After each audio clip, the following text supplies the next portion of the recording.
Hi friends. आपको जैसे पता है CDS के पे IQ मैंने स्टार्ट किया है लास्ट 15 ईयर का, और ये आज पार्ट 2 है।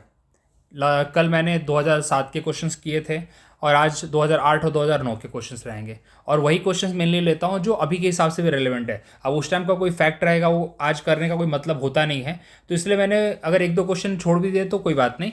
मेजर वही क्वेश्चंस लेता हूँ जो अभी भी रेलेवेंट है और अभी भी उस टाइप के क्वेश्चंस आते हैं। पॉलिटी के अभी कर रहा हूँ मैं।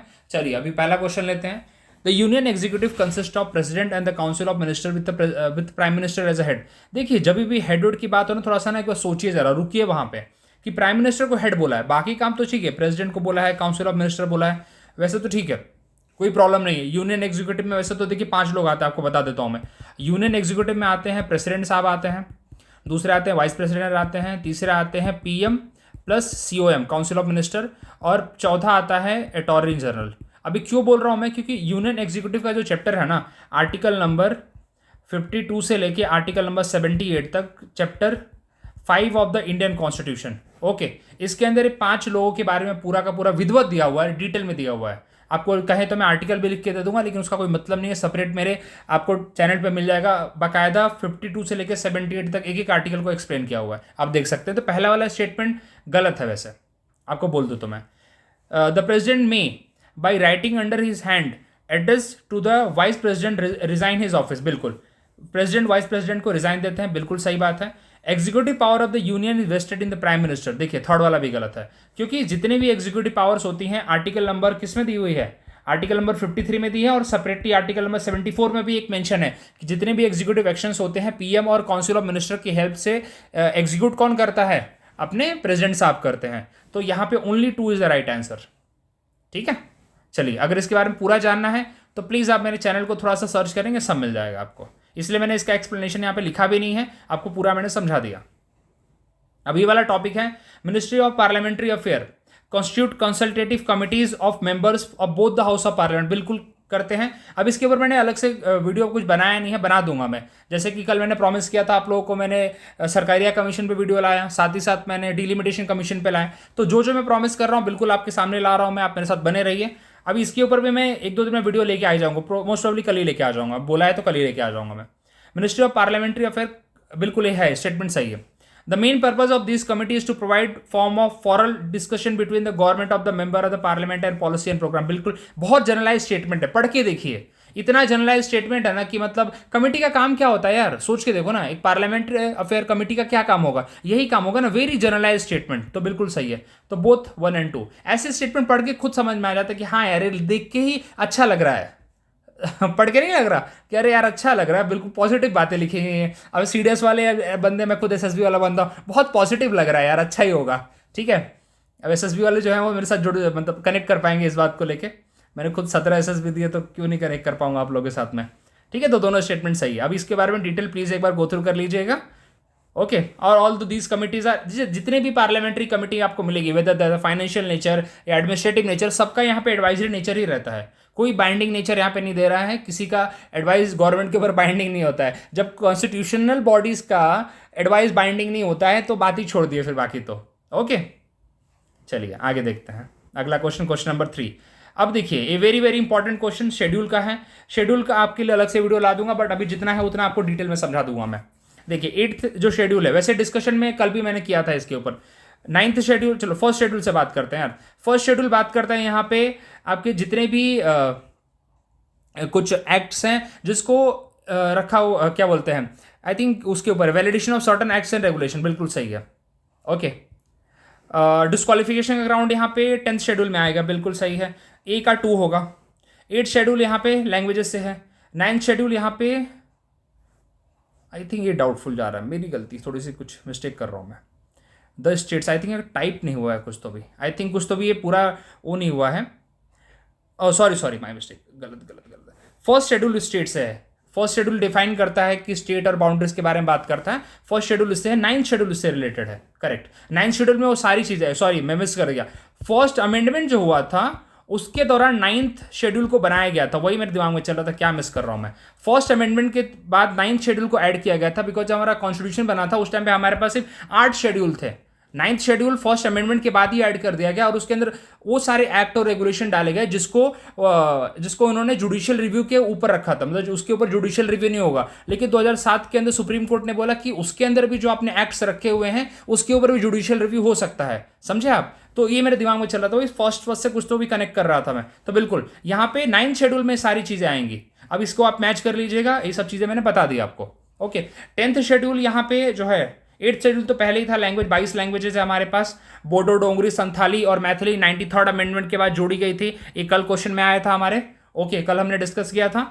और कौन सा भाई, 8th कौन सा, 10th शेड्यूल की, हाँ 10th शेड्यूल ऊपर है। Provision as the disqualification on the ground of defection, इसको हमने 52nd अमेंडमेंट के बाद जोड़ा है हमारे कॉन्स्टिट्यूशन में। There are certain grounds for the defection. और अथॉरिटी कौन होता है, स्पीकर होता है लोकसभा में, राज्यसभा के अंदर चेयरमैन होता है, और स्टेट लेजिस्लेटिव काउंसिल में वहां का स्पीकर होता है, और स्टेट लेजिस्लेटिव असेंबली में वहां का स्पीकर होता है, और स्टेट लेजिस्लेटिव काउंसिल में वहां का चेयरपर्सन होता है। ठीक है, चलिए अब पूरा डिटेल आपको बता दिया। अब लगे तो आप यहाँ पे मन करे तो आप पढ़ लीजिएगा, सारी डिटेल आपको एज इट इज मिल जाएंगी।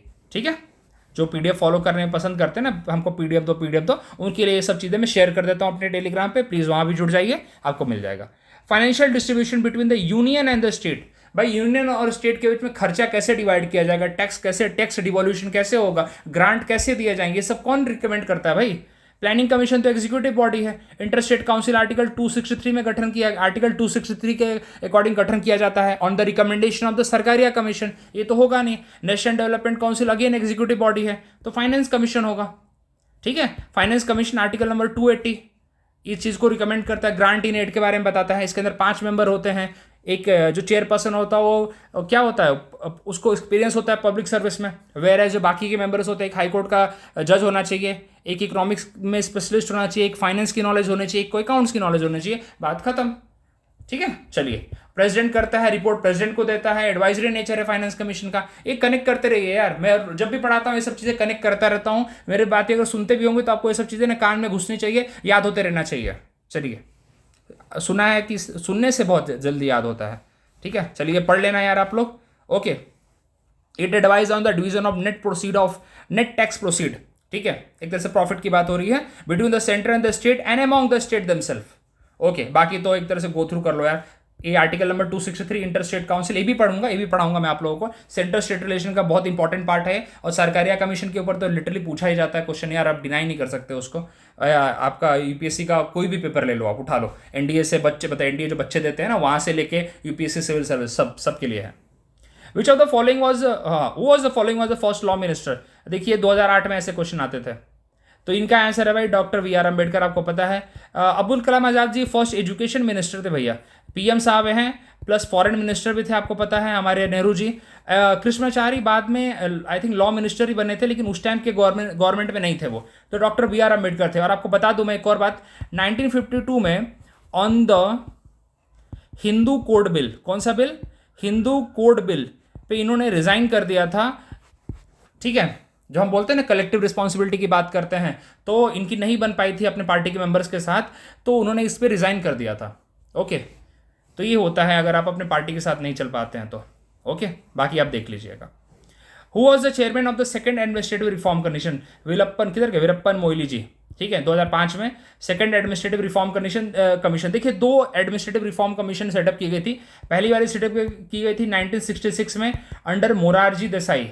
मोरारजी देसाई वही पर्सन है जिन्होंने जनता गवर्नमेंट को लीड किया था और 1977 में पहले पीएम बने थे, पहले नॉन कांग्रेसी पीएम थे। 44th अमेंडमेंट उन्होंने लाया था। और क्या किया था उन्होंने, हाँ, और उन्होंने क्या किया था, और उन्होंने इसके लिए मंडल कमीशन भी सेटअप करवाया था, आपको बता दूं मैं, लेकिन मंडल कमीशन को इंप्लीमेंट नहीं कर पाए थे। ठीक है, ये सब चीज़ें आपको थोड़ा कनेक्ट करने के लिए बताता हूँ मैं। और बिमल जयलाल तो हमारे आरबीआई के गवर्नर रहे हैं भैया जी। ओके, बाकी के बारे में चलिए कोई मतलब नहीं है उतना भी डिस्कस करने का। एडमिनिस्ट्रेटिव रिफॉर्म कमीशन, ये सब आपके साथ मैं डिस्कस करूंगा। सेकंड एआरसी, फर्स्ट एआरसी, ये सबके सब इसके ऊपर है मोस्टली ना। सेंटर स्टेट रिलेशन कैसे इंप्रूव किया जाना चाहिए, एडमिनिस्ट्रेशन कैसे बेटर होना चाहिए, उसके ऊपर है। ओके, चलिए, बिमल जयलाल जी आरबीआई के गवर्नर रहे हैं। अब 7th question, an award made by Lok Adalat is deemed to be decree of civil court. बिल्कुल सही है भाई, लोक अदालत को सिविल कोर्ट की पूरी पावर है। An award of Lok Adalat is final and binding on all parties and no appeal in lies. देखो भाई, पहले ही पूछा जाता था लोक अदालत के टाइम पे ना जब ट्रांसफर किया जाता है ना केस लोक अदालत को, तभी पूछा जाता है कि भाई this is the final case. तो बिल्कुल दोनों सही है यहाँ पे, both A R correct and it is a correct explanation. आप लोक अदालत के बारे में पढ़ सकते हैं, बट आप वेट करिए, थोड़ा इसको टाइम लग सकता है, लेकिन लोक अदालत के ऊपर जितनी चीज़ें आपको प्रॉमिस कर रहा हूँ सब चीज़ें लेके आऊँगा मैं, जल्दी लेके आऊँगा, इस महीने तक तो सारा कवर करूँगा, ये मैंने खुद आप लोगों के लिए प्रॉमिस किया है। ठीक है, थोड़ा स्पीड में भी हूँ मैं। Okay, so they have the decree of the civil court and the adalat का जो डिसीजन होता है that is final and binding, उसके ऊपर नो अपील नो दलील। अच्छा, नो अपील नो दलील तो रॉलेट एक्ट की मेरे को याद आ गई। चलिए, यही होता है यार, ज़्यादा पढ़ लेते हैं ना तो सब चीज़ कनेक्ट होने लगती है। सरकारिया कमीशन आया ना, सरकारिया कमीशन कल भी आया था, सरकारिया कमीशन 2007 में भी था। अब देखो ये सब मैं आपसे 2007 के से पेपर स्टार्ट किया मैंने, अब आप खुद सोचो कि मैं 2007 से लेकर 2023-24 तक जाऊंगा तो कितनी बार सरकारिया कमीशन आएगा। एनडीए का करूंगा, सीपीएफ का करूंगा, तो सरकारिया कमीशन आपके भेजे में ऐसे ना फिट हो जाना चाहिए। क्या था भाई, central state relation, inter state council, article 263 inter state council, इसी के लिए था ना। कौन से ईयर में, देख अरे कहाँ 1983 में इनको सेटअप किया गया था। बोला था 1 साल का टाइम है आपको, लेकिन 4 बार इनका टेन्योर एक्सटेंड किया गया, टाइम एक्सटेंड किया गया। और 1988 में इनकी रिपोर्ट को रिलीज किया गया जनवरी में। इनकी रिपोर्ट क्या थी भाई, इनकी रिपोर्ट थोड़ा बता देता हूँ, किधर जगह मिल जाए। हाँ, इनकी रिपोर्ट में एक रिपोर्ट में क्या था कि 263 के अंदर जो इंटर स्टेट काउंसिल है उसको आप एक तरह से परमानेंट बॉडी बना दो। ठीक है, सेकंड उन्होंने बोला आर्टिकल 356 के अंदर आपका जो प्रेसिडेंट रूल आप लगा रहे हो that is a last resort, उसको आप लास्ट रिसोर्ट मानो, पहला रिसोर्ट मत मानो उसको। उसके बाद इन्होंने बोला था कि जो आप गवर्नर को अपॉइंट करते टाइम आप किसको पूछते हो, एक तरह से कन्वेंशन है कि सीएम को कंसल्ट किया जाता, but it's a convention not return in the constitution. उन्होंने बोला इसको कॉन्स्टिट्यूशन में लिख दो भाई, इसको कॉन्स्टिट्यूशन के हिसाब से आप ना रख दो कि सीएम को कंसल्ट करना जरूरी है। ठीक है, ये सब चीजें करो। और क्या बोला था, और इन्होंने बोला था कि गवर्नर का जो ऑफिस हो 5 साल के लिए परमानेंट कर दो भाई। ठीक है, लेकिन एक बात दिमाग में रखिए, सरकारिया कमीशन ने ये कभी नहीं बोला है कि जो करंट स्ट्रक्चर है उसको बदल दो। उन्होंने बोला है कि जो करंट स्ट्रक्चर है जिसके अंदर गवर्नर को आप ना गवर्नर सब मिस हो गया, जो करंट स्ट्रक्चर है उन्होंने बोला कि current structure is good, current structure के साथ हमें ठीक है चलना चाहिए, लेकिन करंट स्ट्रक्चर को और सुदृढ़ करो, और जिसके अंदर सेंटर को ज़्यादा पावर है, करंट स्ट्रक्चर के अंदर सेंटर को ज़्यादा पावर है तो कोई बात नहीं, सेंटर को ज़्यादा पावर होनी चाहिए, लेकिन he focus on the cooperative federalism. कौन सा फेडरलिज्म, कोऑपरेटिव फेडरलिज्म की बात इन्होंने प्रमोट की है।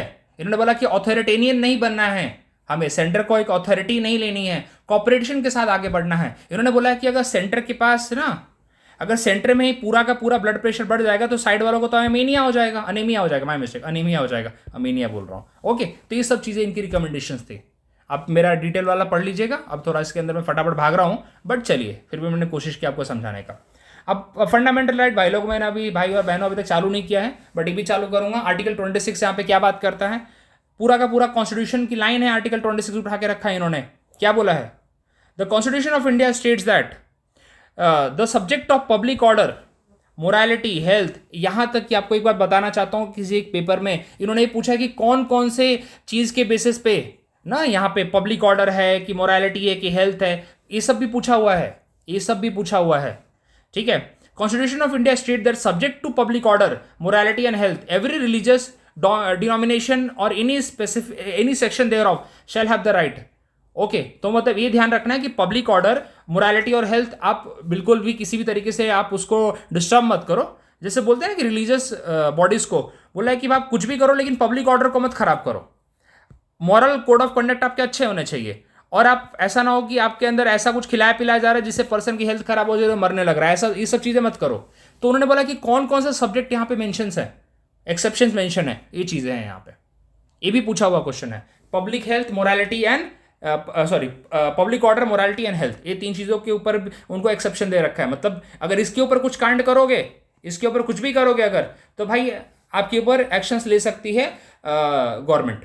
ओके, अदरवाइज इनको क्या क्या बोल रखा है, they can establish and maintain institution for religious and charitable purpose, बिल्कुल, to manage their own affair, बिल्कुल, to you own and acquire movable and immovable property, बिल्कुल, तीनों सही है भाई, तीनों सही है।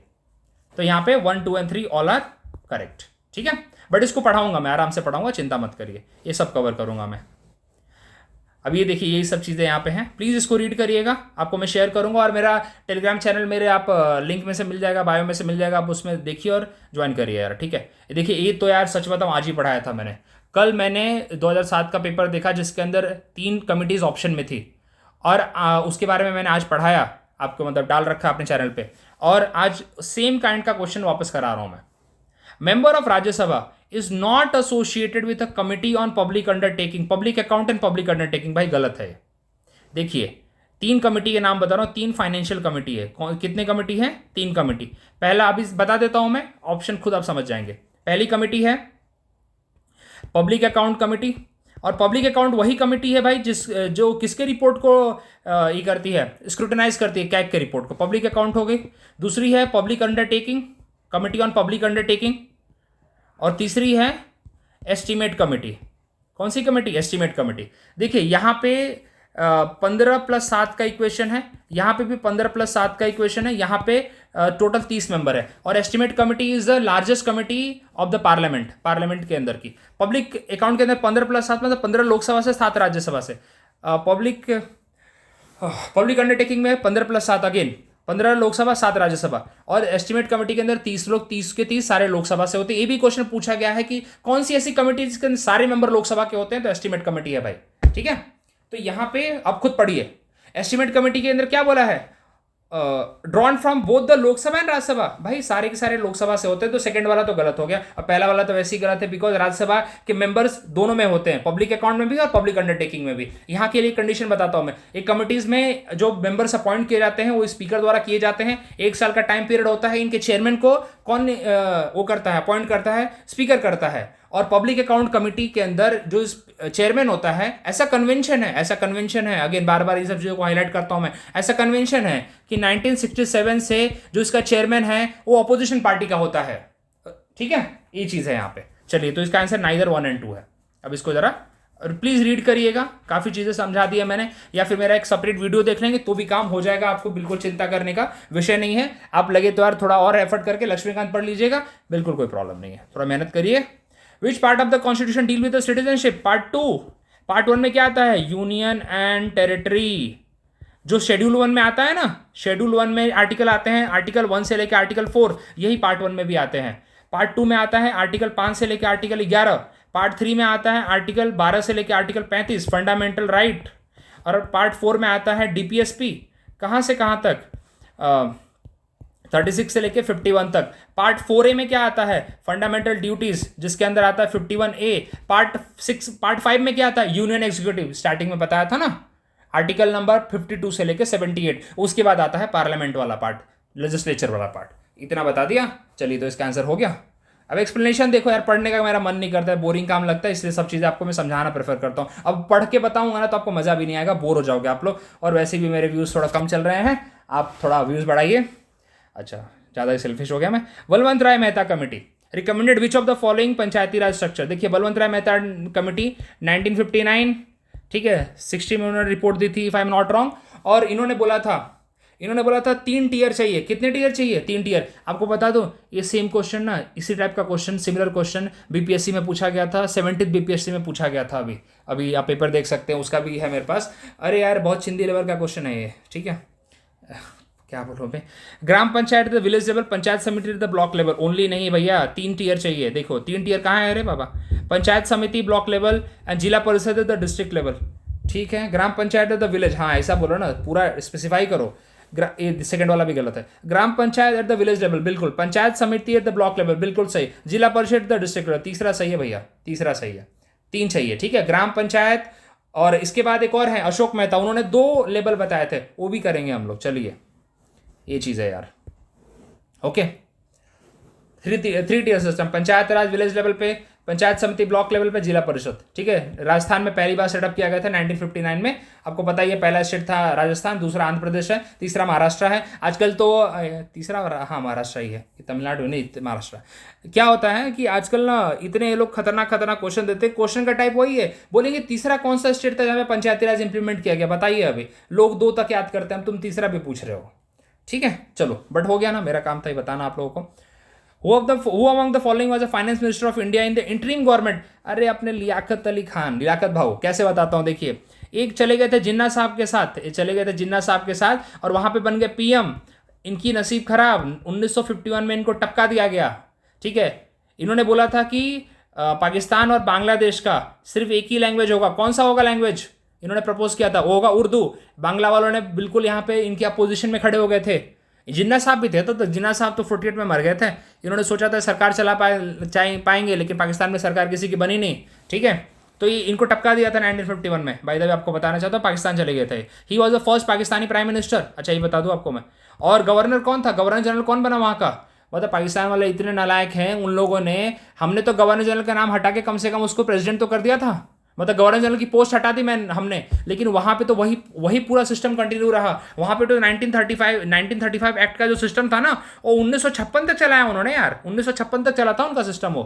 ठीक है, 1956 में उनका कॉन्स्टिट्यूशन आया जो 2 साल में खत्म हो गया। फिर लगा वहाँ पे मिलिट्री रूल। अब उसकी कहानी बताऊंगा तो लंबी हो जाएगी। चलिए, लियाकत अली खान। ठीक है, चलिए अगला क्वेश्चन अब देखेंगे। यहाँ पे कौन है? यहाँ पे चलिए वही है, कोई इसमें जाने की जरूरत अपने को नहीं। अगला क्वेश्चन देखते हैं। Article 46 of the constitution provide free legal aid to the schedule caste and schedule tribe. देखिए, ये तो नहीं, आर्टिकल 46 में यहाँ पे फ्री लीगल एड की बात नहीं की गई। फ्री लीगल एड की बात आर्टिकल 39A में की गई है, if I am not wrong. Article 14 is talking about the equality before law and equal protection of law. Equality before law is a basic structure of our constitution and equality before law is a British concept. ये 2017 में CDS का question है।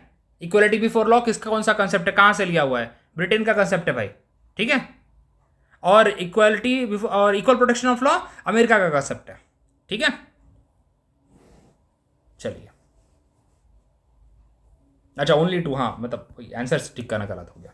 और यहाँ पे free legal add की बात article 39 में बात की गई है। आर्टिकल 46 क्या बात करता है? Directive principle of state policy deal with the promotion of educational and economic interest of schedule caste and schedule tribe. तो यहाँ पे फ्री लीगल एड की बात नहीं की गई है। देखिए, ये सब क्यों पता है मुझे, कैसे याद है? क्योंकि अलग से जब अमेंडमेंट हम पढ़ते हैं ना, तो आप डीपीएसपी का पार्ट जब पढ़ेंगे तो उसके अंदर आपको देखना है कि कौन कौन से डीपीएसपी हैं जो अमेंडमेंट के बाद ऐड की गई हैं। उसको आपको थोड़ा दिमाग में रखना है। मैं ये बिल्कुल नहीं बोल रहा हूँ कि सारे रखो, लेकिन जो मेजर हैं, जैसे कि यूनिफॉर्म सिविल कोड आपको याद रखना है, आर्टिकल 44 में है। ठीक है, separation of legislature and judiciary की बात की गई है, लेजिस्लेचर एग्जीक्यूटिव एंड जुडिशरी की बात आर्टिकल 50 में की गई है, वो आपको याद रखना है। तो ये सब आपको याद रखना पड़ेगा थोड़ा सा। चलिए आगे बढ़ते हैं। द बॉम्बे हाई कोर्ट, देखिए सच बताऊं तो उस हिसाब से काफ़ी टफ क्वेश्चन है, आज भी बहुतों को नहीं पता है। लेकिन since I am staying in Maharashtra और औरंगाबाद में खुद एक बार घूमने गया था अजंता अलोरा, तो वहाँ पे मैंने देखा था कि वहाँ पे हाई कोर्ट है। पणजी में तो बिल्कुल है भाई, पणजी में तो गोवा अपना है, गोवा का खुद का कोर्ट नहीं है, बॉम्बे हाई कोर्ट का ही बेंच वहाँ पे काम करता है। तो बिल्कुल गोवा, पणजी, यहाँ पे भी घूमने गया हूँ तो ये पता है मेरे को। पुणे में नहीं है भाई, पुणे में बुधवार शिट पुणे में यहाँ पे ये है शनिवार वाड़ा है। ठीक है, तो यहाँ पे नागपुर में क्या है? नागपुर में बिल्कुल है, तो यहाँ पे Pune is the right answer. ठीक है, चलिए सॉरी, वो जीप फिसल गए थे मेरी। Consider the following statement, the chairman and the member of the UPSC are appointed by the president. बिल्कुल सही है। The chairman and the member of the UPSC are eligible for the further employment. नहीं भाई, further employment नहीं है, article 315 से लेकर article number 323। ठीक है, तो यहाँ पे पहला वाला सही है, दूसरा वाला गलत है। ठीक है, क्योंकि यहाँ पे जो यूपीएससी के मेंबर और चेयरमैन को बोला है रीअपॉइंटमेंट नहीं होगी इन द अदर दिस क्या बोलते हैं एम्प्लॉयमेंट अंडर द गवर्नमेंट। लेकिन अगर मेंबर्स हैं तो they can become the chairman, members को आप चेयरमैन बना सकते हैं। ओके, और अगर स्टेट्स पब्लिक सर्विस कमीशन का कोई मेंबर है या चेयरमैन है, उसको यहाँ पे यूपीएससी का मेंबर या यूपीएससी का चेयरमैन बनाया जा सकता है, या फिर अदर स्टेट का चेयरमैन बनाया जा सकता है। ठीक है, लेकिन अदर एम्प्लॉयमेंट में वो लोग पार्ट नहीं ले सकता है। ठीक है, ये बात आप दिमाग में रखेंगे। तो बिल्कुल only one is the correct पूछा था कि नॉन करेक्ट पूछा था? करेक्ट पूछा था। ठीक है, चलिए।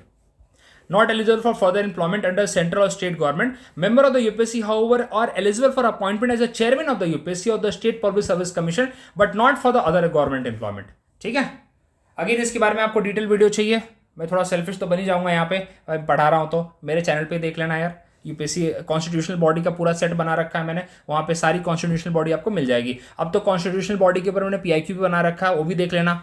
ठीक है, पीआईक्यू की कमी नहीं मिलेगी आपको मेरे पे भी। डिपार्टमेंट ऑफ ऑफिशियल लैंग्वेज कहाँ पे? Ministry of home affair. Ministry of home affair के अंदर डिपार्टमेंट ऑफ ऑफिशियल लैंग्वेज आता है राजभाषा विभाग, ठीक है। ये तो बिल्कुल फैक्चुअल क्वेश्चन है, उस टाइम पे न्यूज़ में रहा होगा, ये सब चीज़ें न्यूज़ में रहती है तो पूछ लिया जाता है directly. Department of official language as a part of the ministry of home affair, it is responsible for implementing the provision related to the official language policy. कितने ऑफिशियल लैंग्वेज है हमारे पास भाई? 22 ऑफिशियल लैंग्वेज है। देखिए article 371, देखिए article 371 आप पूरा का पूरा बहुत इंपॉर्टेंट है। कभी ये लोग आर्टिकल 371 बी पूछते हैं, कभी आर्टिकल 371 सी पूछते हैं, कभी आर्टिकल 371 डी पूछते हैं, कभी E F G H I जे के तक पूछते हैं लोग, लेकिन पूछेंगे ज़रूर।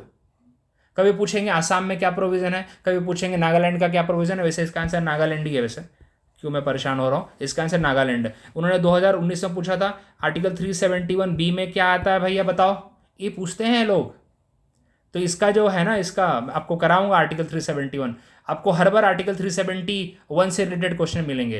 तो यहाँ पे नागालैंड से एसोसिएटेड है, देख के लगता है, इसलिए मैंने इसको हाईलाइट किया है। ओके चलिए, governor of Nagaland has a special responsibility regarding law and order in the state, particularly in the consultation with the state council of minister. ठीक है, डिटेल में करेंगे, डोंट वरी, अभी तो सिर्फ थोड़ा सा एग्जाम पॉइंट ऑफ व्यू से बता रहा हूँ मैं। Okay, that ministry department of the union government are created by the prime minister. देखिए मिनिस्ट्री और डिपार्टमेंट क्रिएट करने की बात हो रही है। जो 77 आपका जो आर्टिकल 77 क्या बोलता है, ठीक है, डिपार्टमेंट और ऐसे ना अगर रूल्स एंड रेगुलेशन क्रिएट करने की बात जब की जाएगी तो कौन करेगा? प्रेसिडेंट की ड्यूटी है क्रिएट करना, प्राइम मिनिस्टर के नहीं है। प्राइम मिनिस्टर उसके चेयरमैन को, मतलब प्राइम मिनिस्टर उसके ना पोर्टफोलियो बांटेगा कि अच्छा किसको क्या देना है। तो प्रेसिडेंट की ड्यूटी है क्रिएट करने की मिनिस्ट्री, लेकिन उसके हेड बनाने की है, उसको पोर्टफोलियो बांटने की ड्यूटी किसकी है? पीएम अपने हिसाब से देगा, उसका शपथ ग्रहण प्रेसिडेंट कराएगा। तो यहाँ पे पीएम इज गलत answer. Cabinet secretary the ex official chairman of civil service board, बिल्कुल सही है भाई। इसके ऊपर इतनी बार क्वेश्चन पूछा है यूपीएससी आईएएस में कि क्या बताऊं आपको मैं। सिविल सर्विस बोर्ड का चेयरमैन कौन होता है, बहुत बार पूछा है। कैबिनेट सेक्रेटरी होता है, बिल्कुल सही आंसर है इसका। आप मेरे जो यूनियन एग्जीक्यूटिव के ऊपर मैंने 5 PIQ बना रखा, उसके ऊपर 3 से 4 बार आपको मिल जाएगा। मेरा तो एक दिन प्लान था कि कैबिनेट सेक्रेटरिएट के ऊपर अलग से वीडियो बनाऊं, इतनी बार क्वेश्चन पूछा है, 3 से 4 बार उन्होंने पूछ लिया। एक बार छत्तीसगढ़ PCS में पूछा हुआ था, तो एक अलग से वीडियो बनाना पड़ेगा मुझे, बनाऊंगा उसके लिए मैं कैबिनेट सेक्रेटरिएट के ऊपर, ठीक है, कि कैबिनेट सेक्रेटरिएट के क्या रूल रेगुलेशंस होते हैं, क्या काम होता है उसका। देखिए 2009 में पूछा हुआ है, और जबकि 2021 या 22 में यूपीएससी आईएएस में पूछा हुआ था इससे रिलेटेड क्वेश्चन। तो कहीं ना कहीं हमारा PIQ एसोसिएटेड है, PIQ हम छोड़ नहीं सकते, हमें PIQ से कंसेप्ट निकालने पड़ेंगे। अच्छा कैबिनेट सेक्रेटरी पूछा है, पढ़ो कैबिनेट सेक्रेटरी का क्या रोल है।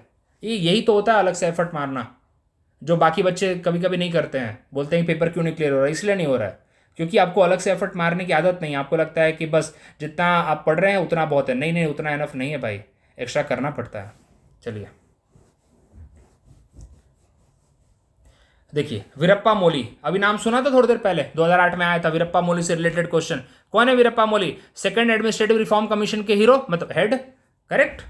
Report on the administrative reform among other expect has suggested doing away with which of the following article. Article 310, article 311। Article 310 क्या है? डॉक्ट्रिन ऑफ प्लेजर की बात करता है, ये भी मैंने पढ़ा रखा है। डॉक्ट्रिन ऑफ प्लेजर की बात करेगा, किसको प्लेजर है? डॉक्ट्रिन ऑफ प्लेजर प्रेसिडेंट और गवर्नर को है, कि जो IAS ऑफिसर्स होते हैं, स्टेट सर्विस ऑफिसर्स होते हैं, उनको रिमूव कर सकते हैं, वो लोग इन्हीं के प्लेजर पे काम करते हैं। इसको बोलते हैं डॉक्ट्रिन ऑफ प्लेजर। तो आर्टिकल 310 और 311 को हटाने की बात उन्होंने की थी।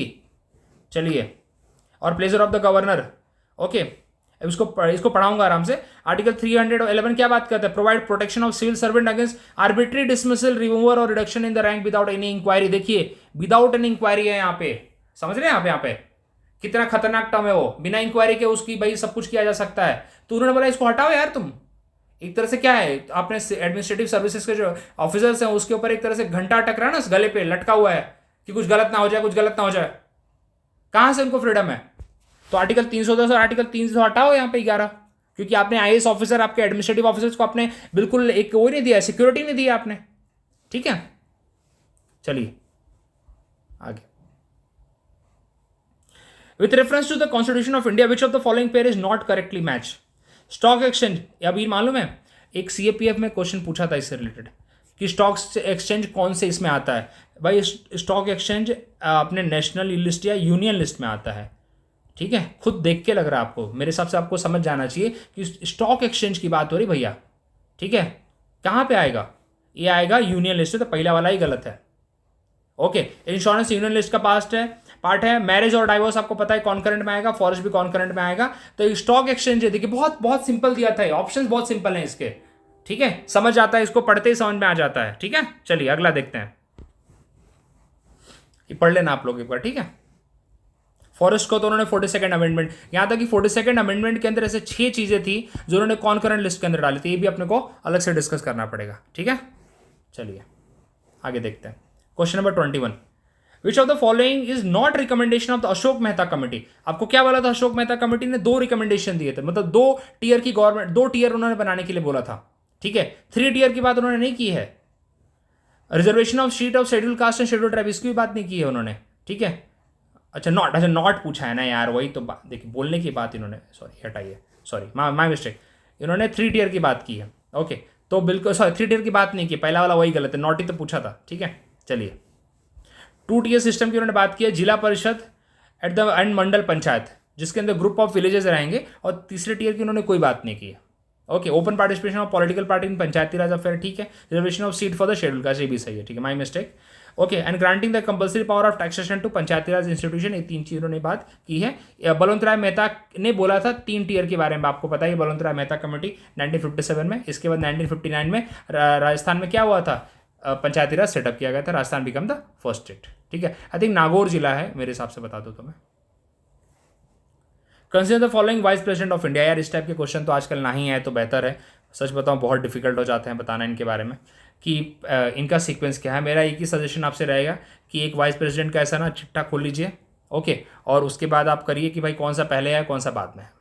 ओके, मेरे हिसाब से इसमें जो वीवी गिरी हैं वो पहले हैं, वीवी गिरी आई थिंक पहले प्रेसिडेंट भी, एक बार प्रेसिडेंट भी बने थे, क्योंकि जब ये वाइस प्रेसिडेंट थे ना, इन्होंने अपने पद से इस्तीफा दिया था और इन्होंने प्रेसिडेंट का पोस्ट के लिए इलेक्शन लड़ा था और जीत गए थे ये, और क्योंकि उस टाइम पे प्रेसिडेंट की डेथ हो गई थी, और वो पहले प्रेसिडेंट थे जिनका नाम था जाकिर हुसैन, जिनकी ऑफिस में डेथ हुई थी, और उस टाइम पे जो वीवी गिरी थे वो वाइस प्रेसिडेंट थे, इन्होंने रिजाइन किया, तो इसका मतलब प्रेसिडेंट का पोस्ट तो ऑलरेडी खाली है, वाइस प्रेसिडेंट का भी खाली हो गया। तो उस टाइम के जो चीफ जस्टिस ऑफ इंडिया थे, उन्होंने उनको एक तरह से ना टेम्प्रेरी मौका मिला एज अ क्या करने का, प्रेसिडेंट बनने का, ठीक है। आपको पता ही है जब प्रेसिडेंट की पोस्ट और वाइस प्रेसिडेंट की पोस्ट दोनों की खाली रहती है तो कौन बनता है भाई उस टाइम पे प्रेसिडेंट, उस टाइम पे बनता है CJI, chief justice of India. और उस CJI का नाम बताइए कौन था, वो CJI थे M हिदायतुल्ला, वो उस टाइम पे CJI थे, ठीक है। ठीक, चलिए आगे बढ़ते हैं। चलिए एक्चुअली यार साइड में ना कुत्ते भौंकने लग गए, तो इसलिए थोड़ा मुझे जाना पड़ा भगाने के लिए, नहीं तो इतना ज़्यादा भौंक रहे थे कि मैं क्लास नहीं कंडक्ट कर पा रहा था यहाँ पे। चलिए यहाँ पे वीवी गिरी पहले थे, वीवी गिरी का जो टाइम है यहाँ पे, वो टाइम है यहाँ पे 1967 से लेके, ओके। M हिदायतुल्ला तो काफ़ी लेट बने थे, ओके, बिकॉज M हिदायतुल्ला उस टाइम के CJI थे, तो इनको तो हटा दूंगा, तो 1 के बाद 2 नहीं आने चाहिए, इतना मुझे पता है कि सबसे पहले वीवी गिरी हैं, तो 1 के बाद 2 है क्या यहाँ पे, चलिए फिर समझते हैं। 1 सबसे पहले है, 1 सबसे पहले आना चाहिए, सीक्वेंस पूछा ना क्रोनोलॉजी, तो 1 सबसे पहले आना चाहिए। देखिए इस टाइप के क्वेश्चन इस टाइम आते नहीं है, बट फिर भी अपने को आइडिया हो तो कोई प्रॉब्लम नहीं है। तो यहाँ पे 1 के बाद कौन आएगा, 4 है, तो GS पाठक, VD जाति और M हिदायतुल्ला सबसे लास्ट में, तो पहला वाला ऑप्शन सही होगा यहाँ पे। मुझे ज़्यादा कुछ आइडिया यहाँ पे था नहीं, सच बताऊँ तो बहुत रटने वाला क्वेश्चन है। एक बार आपको सिर्फ थोड़ा सा फेयर है, मेरे को सिर्फ इतना ही पता था कि वीवी गिरी के बाद M हिदायतुल्ला नहीं आ सकते हैं, इतना मुझे आइडिया क्लियर था। तो और ये सबसे पहले हैं, क्योंकि सबसे पहले आपको पता है S राधाकृष्णन जी थे, और उसके बाद डॉक्टर जाकिर हुसैन थे, जो डॉक्टर जाकिर हुसैन अपने आप में पहले वाइस प्रेसिडेंट थे, बाद में प्रेसिडेंट भी बने वो, ओके। तो कहने का मतलब है कि 1967 तक का जो पद था, 1962 से लेके 67 तक तो, सॉरी 62 से लेके 67 तक तो डॉक्टर जाकिर हुसैन अपने आप में क्या थे, doctor Zakir Hussain was a vice president, okay.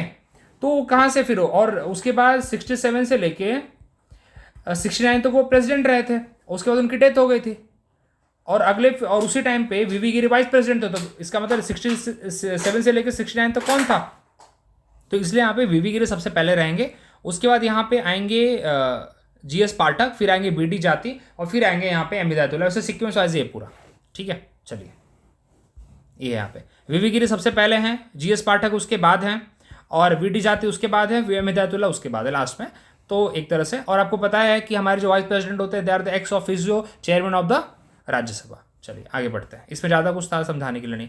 Who among the following was the first speaker of Lok Sabha, 2019 में पूछा था, ये कभी भी पूछ लेते हैं यार, कभी भी पूछ लेते हैं। जीवी मौलानकर, जीवी मौलानकर पहले स्पीकर थे, और एम.ए. अयंग्यार ये पहले डिप्टी स्पीकर थे, ठीक है, डिप्टी स्पीकर थे और ये पहले स्पीकर थे मौलानकर साहब। एन संजीवा रेड्डी जी भी स्पीकर थे, एम संजीवा रेड्डी भी स्पीकर थे, और बाद में he became the president of India. और आपको बता दो ऐसे पहले प्रेसिडेंट है जो स्पीकर थे, और ये बने हैं अनअपोज्ड, ये भी बता देता हूं आपको मैं, ये अनअपोज्ड मतलब इनके कंपटीशन में कोई नहीं था।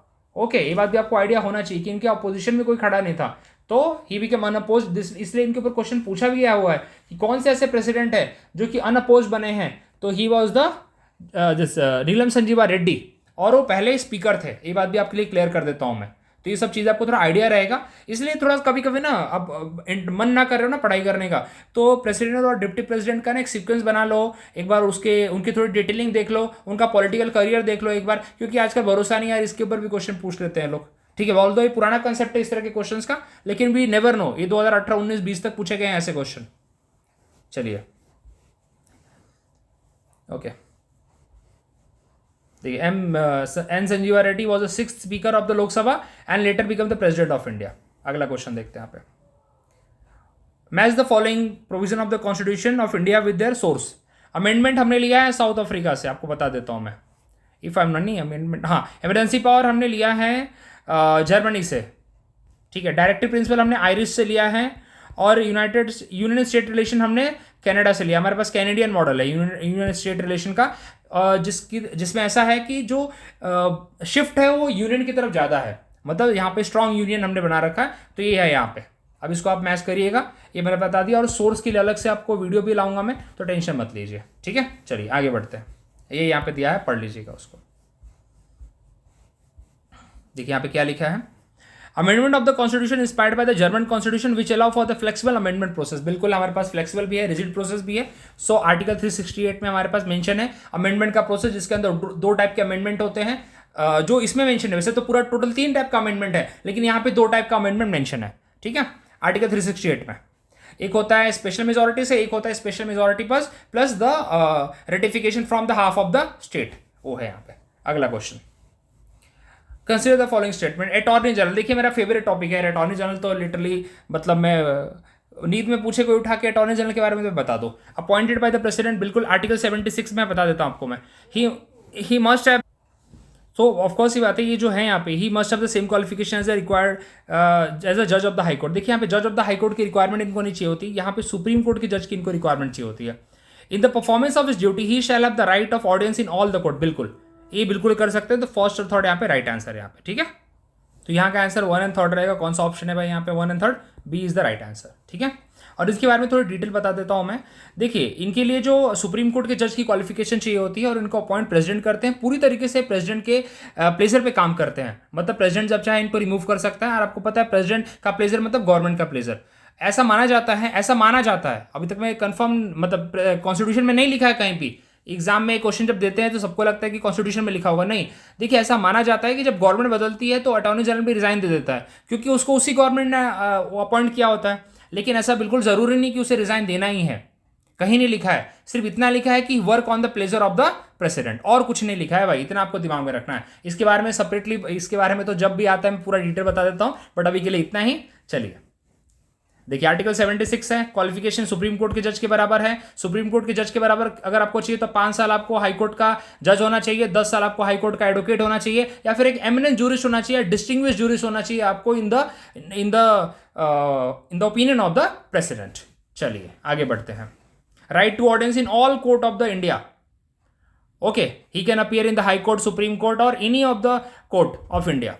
अगला क्वेश्चन, फंडामेंटल ड्यूटी भाई कौन से ईयर में आया था? 1976। आपको पता है 1976 was the year of the this, अरे इंदिरा गांधी मैडम ने लगाया था ना emergency on the internal disturbance के बेसिस पे उन्होंने लगा रखा था। तो उन्होंने स्वर्ण सिंह कमेटी को बोला कि भाई पता करो, मतलब एक पता करो नहीं, उन्होंने बोला कि आप हमें रिकमेंड करिए कुछ ड्यूटीज। तो उन्होंने फिर ड्यूटीज रिकमेंड की। और एक और कमेटी का नाम आपको याद रखना है, वर्मा कमेटी। कौन सी कमेटी है यहाँ पे?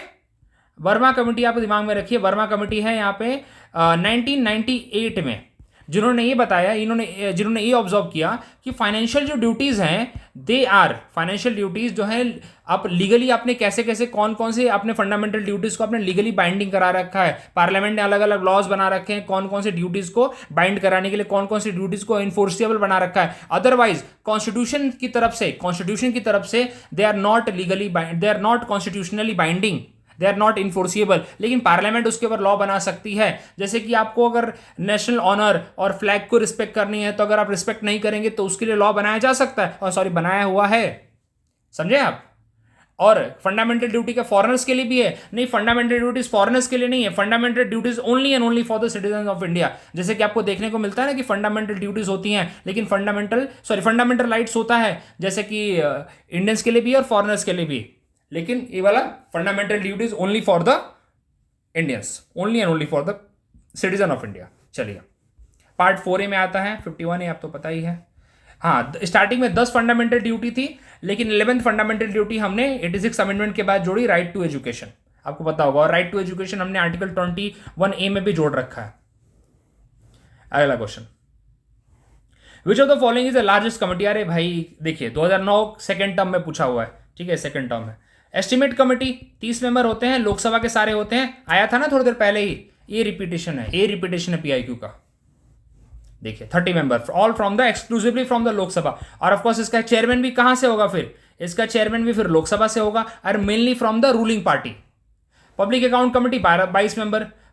कमेटी ऑन पिटीशन 15 मेंबर होते हैं, वैसे ज्यादा करके इसके ऊपर नहीं पूछा जाता कुछ। यहां पे 3 फाइनेंशियल कमेटी आपको दिमाग में रहनी चाहिए। चलिए, Who among the following recommended the parliament for the abolition of legislative council in the state? अच्छा, who among the following, कौन रिकमेंड कर सकता है। देखिए, लेजिस्लेटिव काउंसिल को अगर एबॉलिश करना है या रखना है, तो आर्टिकल 169 में मेंशन है। और आर्टिकल 169 में बोला गया है कि स्टेट की जो लेजिस्लेटिव असेंबली है, सिंपल मेजोरिटी से वो क्रिएट कर सकते हैं और एबॉलिश कर सकते हैं, दोनों लिखा हुआ वहां पे, सिंपल मेजोरिटी। वापस याद रखिए, simple majority. State legislative assembly उनको रिकमेंड करेगी, गवर्नर नहीं करेगा। तो state legislative assembly of the concern state under article number 169 with simple majority. बार बार चिल्ला रहा हूं यहां पे, सिंपल मेजोरिटी। आपको लगता होगा भाई यार इतनी बड़ी काउंसिल क्रिएट करनी है, स्पेशल मेजोरिटी लगेगी। नहीं, सिंपल मेजोरिटी। और इस तरह का अमेंडमेंट आर्टिकल 368 में कवर भी नहीं होता है। जो सिंपल मेजोरिटी से अमेंडमेंट होगा वो आर्टिकल 368 में कभी भी कवर नहीं होगा। चलिए,